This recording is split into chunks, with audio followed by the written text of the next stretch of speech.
Hey there, college football fans. Welcome to the second edition of Booty and Baribeau. I'm Rachel Baribeau. He is Josh Booty, and we're ready to talk some college football since it started last night, Josh, and then tonight as well, but some SEC action, abbreviated version. I know you're excited for college football this week, and so am I. I'm here in Birmingham getting ready for the Alabama-Ole Miss game here at AL.com. Big shout out to AL.com doing a shoot this afternoon, and so thank you very much for letting us use your facilities. Josh, what do you have your recorders set to this weekend? What's the biggest game you're looking for this weekend? Well, I wish I was with you. I wish I was at the Ole Miss-Bama game. I think that's going to be the showdown of the week. Game day's there. It's going to be a wonderful matchup. I know Hugh Freeze has got a big challenge going to Alabama. Bryant-Denny Stadium's an awesome place to play, but his quarterback's playing well. He's got his offensive unit scoring a lot of points. Tunsil's out for the game, which is going to be a key loss for them. But I think if they can run the ball at all against Bama, then they can play pretty tight. I think that's just a great matchup early in the season, and I can't wait to see it on Saturday. So, I think that's the game of the week. Everybody's got it marked on their calendar. Josh, I can't for the life of me, and we can be off the cuff on this podcast. We can say what we want to say. We're not constrained or confined by anything. I can't for the life of me understand how the NCAA can't get it together and make a decision on Laramie Tunsil. And I know that Coach Freeze has to hold him out to protect the entire team. But it's almost like they're in their ivory tower in Indianapolis at the NCAA just twiddling their thumbs. If they wanted to make a decision, they could, Josh. I know. I can't stand the prolonged effect of what's going on. The NCAA is ridiculous in a lot of ways. I don't agree with most everything they do. There's a lot of things that the fans don't agree with, and even the players don't agree with the way that they handle players. I think players should be compensated a little bit. That's a big time topic for another day. We'll do it. I think the players should be compensated. There's no doubt about it. I think they sell jerseys. I remember a story. Robert Griffith III brought in like $60 million, and they added a new stadium at Baylor because of what he did for the university. And he didn't get anything out of it except for he did win a Heisman Trophy, and he did get a first-round contract. But what he did for that university was monumental. What Johnny Manziel did for A&M. I mean, these guys come in, they play their butts off, they give it everything they got. They don't make a dime until they get to the NFL. If they were to get hurt their last game of their senior year, their junior year, if they're eligible for the draft, all that could change. So I think these players lay their hearts, that lay their lives, lay their legs on the line. Yep. Necks and backs and concussions and anything could happen. So I don't like the way NCAA handles a lot of things, and I wish I could have a word with President Emmert every once in a while. Well, you know what? We may be able to. We're taking this podcast, Booty and Baribeau, to the top. So we may be able to arrange that one day. You never know. We might write an open letter to President Emmert one day. You just never know. We might do a podcast from the steps of the NCAA office. We might call him out tomorrow. All right, so lots of big matchups, but in this Alabama-Ole Miss matchup, what I keep hearing people say is, well, Ole Miss hung a 70 spot 2 weeks in a row, but, it was against inferior opponents. Josh, you're a former quarterback at LSU. It's not easy to hang a 70 spot on anybody. Nobody. They did against a decent Fresno State team. I mean, it's not a team that's in the FCS. Fresno State's a legitimate football team, and those guys practice just like everybody else, and they recruit just like everybody else. So to hang 70 on two teams in a row is just almost unprecedented.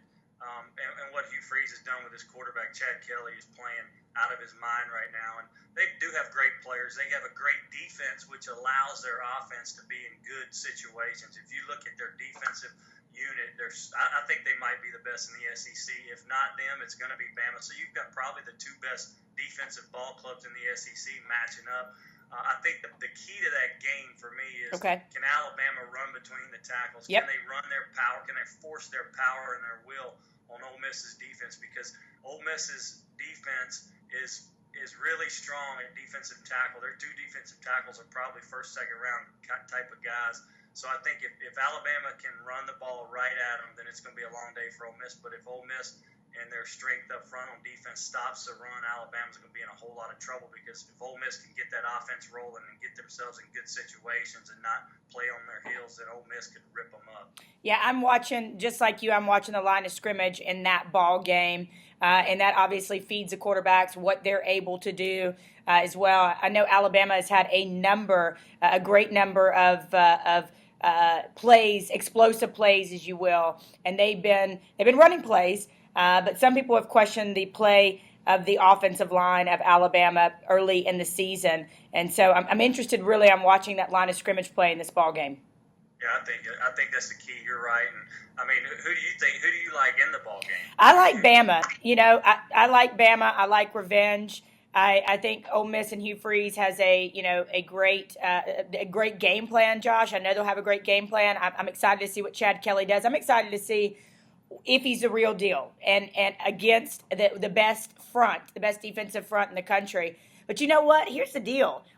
The more I cover football, the more I realize I don't know anything. I mean, I really, I say that tongue in cheek, but Ole Miss could go in there and absolutely embarrass Alabama, or they could go in there and beat them by just this much. That's one of the reasons I love SEC football and in football in general, but particularly SEC football. We beat each other up at the line of scrimmage. We've got the horses, and any given day, any team can beat up on another team.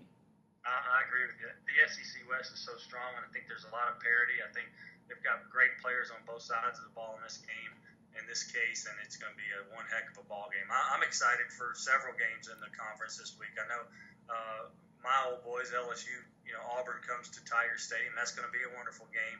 Florida goes to Kentucky, another wonderful game, and then we've got Georgia, South Carolina in Georgia. So Spurrier's got to go to Georgia and tackle a big-time football team in the University of Georgia. And Josh, as long as you're speaking off the cuff here, you look at the old ball coach, and he's an institution. He's like a Bobby Bowden. He is like a Beamer. He's an institution, but it's not going so well for him. And I hope they can get it turned around there at South Carolina, because I don't want to see the old ball coach go out like he did. I did see a report earlier in the week that tickets on the secondary market for this game are down in value like 40%. I don't know if that's indicative of this matchup, of what's going on with South Carolina. I know Perry Orth, their quarterback, obviously Connor Mitch is injured. He was bagging groceries like this July. One of our contributors here at Gridiron Now wrote a piece on him, and apparently he was bagging groceries until he got a scholarship this summer. I think they surprised him with a scholarship. But you talk about going from bagging groceries to leading this offense against a Jeremy Pruitt defense that's hungry and nasty. Yeah, he might want to go back to bagging groceries after this game.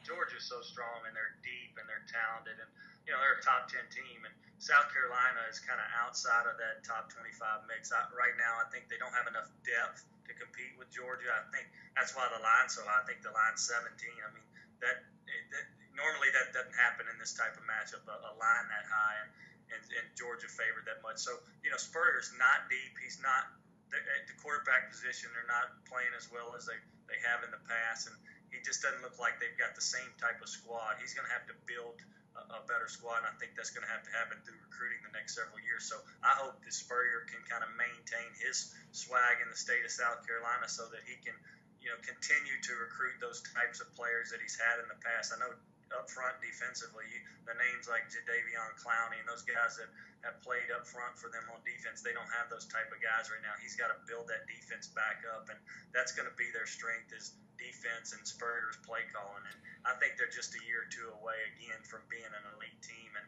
hopefully that SEC East will become strong again with Florida coming back and Tennessee playing better, and hopefully South Carolina will come back around. I hate that the old ball coach is going to probably have a rough go this year. Do you're an SEC insider, and as we carry on with this podcast in the coming weeks in the off season, we're going to be bringing guests on here that a really great guest, an insider guest. But you are an insider, and you are friends with and count among your inner circle some people that are very connected, as you are.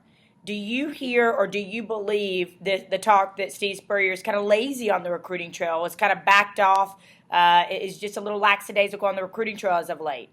Well, I think if you put him up against some of the more premier coaches right now that are in the league, or some of the top teams and the top coaches in the league, they really recruit hard. I know Saban is an absolute nightmare when it comes to recruiting. I mean, he is in 6 states and 6 6 high schools in the same day. I mean, he is an absolute recruiting machine, and to keep up with those types of recruitment of players, you're going to have to really get after it. And I think Spurrier likes to do his own thing a little bit. He likes to play golf. He likes to relax. He relies on his name, more than anything in recruiting. Okay. You want to go play for Spurrier. You want a nice high-flying offense, and that's kind of the past. I think he's really going to have to restart what he needs to do in recruiting, and that's to get out there, get in front of these players, develop relationships, get on their level, talk to their parents a little bit more. He's got to get out and mix it up a little bit more. But I've heard the same thing, and that's not going to be a winning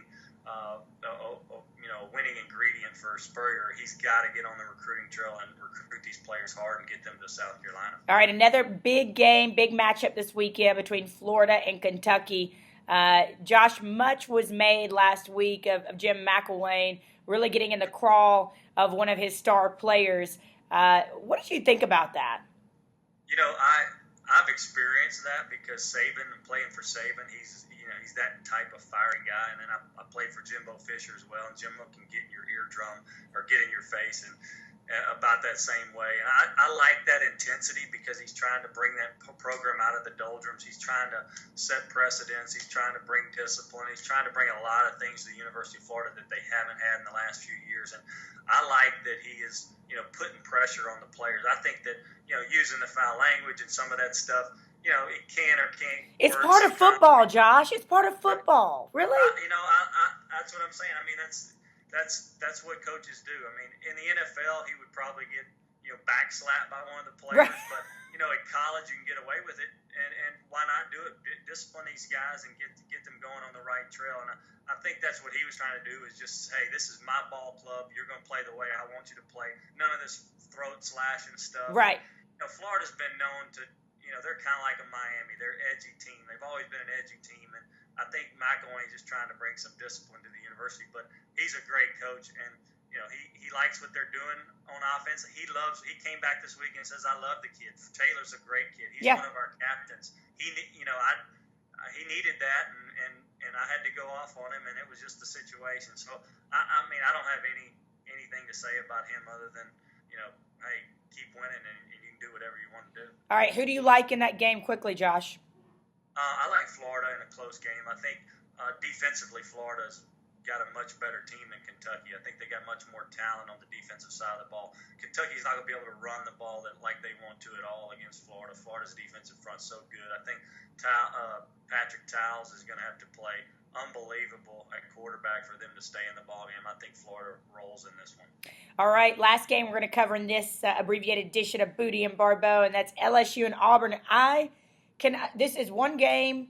I'm just like, it's a pick 'em, it's a toss 'em, whatever you want to call them. It's a toss up, I should say. I can't figure it out because for me, it all rests on what did Rhett Lashley and Gus Malzahn do for Jeremy Johnson this week? How do they make it easier for him? How much does he progress? Does LSU lean heavily on Leonard Fournette as we think they will? Will they unleash Brandon Harris? And does Auburn and the young banged up secondary, do they even have an answer for a Leonard Fournette? I think this is going to be a tightly contested ballgame. I agree. Everybody's down on Auburn right now because of last week against Jacksonville State. I think they overlooked Jacksonville State. They got off to such a rough start. They had to play well in the fourth quarter. They did what they had to do to win the ballgame. I think Gus Malzahn is an absolute genius. I think the way that they mix up the run and what they do on offense is going to give LSU some fits. It gives everybody fits when you really get down to looking at what they've done over the last few years. Saban has given up a lot of yards and numbers to Malzahn. So has Les Miles and LSU. I mean, Auburn plays good in big games. They always have. They haven't since Malzahn's been there. So it's going to be fun to watch what they do against LSU, and they're going to throw some wrinkles at them. And they don't come right at you every down. Like LSU, they'll come right at you offensively every down. Auburn knows what they're going up against. LSU really doesn't know what they're going up against in Auburn. They're going to wrinkle them to death. They're going to run the quarterback. They're going to run Barber. They've got some. They run receivers. They'll bring them in motion and pitch them the ball, and they'll do a lot of fun stuff. So I think it's not LSU's not going up a traditional style of offense like they like to go up against. LSU's in for a big time game with Auburn, and I think Auburn's going to play well. I don't want to say Auburn's going to win the game, but I think Auburn's going to play really close. It's going to come down to a field goal at the end of the game. And, if I know anything about football, I do know this, that these coaches play a very heavy psychological role. They're fathers, they're psychiatrists, if you will. And if there's any place that Auburn wants to be, now, obviously they didn't want to have the game they did last week, but they'll take that disrespect. They'll take people writing them off. They'll take people just saying there's no way they're going to go into Death Valley and get this win. That's okay because they play it with a chip on their shoulder. They'll come out hungry. They'll come out angry. Josh, I can't wait for this weekend of football. My final thought is this. We start to figure out this weekend in and out of the conference, and we'll talk about it on Monday, who is for real and who's a pretender. And I feel like this is the first week where we really start to figure out, take that step towards, the second half, the second part of the season, and then obviously the third part of the season. Oh, it's going to be a fun weekend. It's like Rudy Ford said, Auburn's defensive back saying, hey, this ain't that big a challenge. LSU, that Tiger Stadium, it ain't just talk. Talk. But Auburn's used to playing in big games. This is going to be a heck of a week. I can't wait. We'll talk about it on Monday. But what a weekend of football we got. Can't wait. All right, he's Josh Booty. I'm Rachel Baribeau. Booty and Baribeau on Gridiron Now. Now there is a share button on Gridiron Now. So if you want to share this with the world, we would love that. We will see you on Monday. Bye-bye.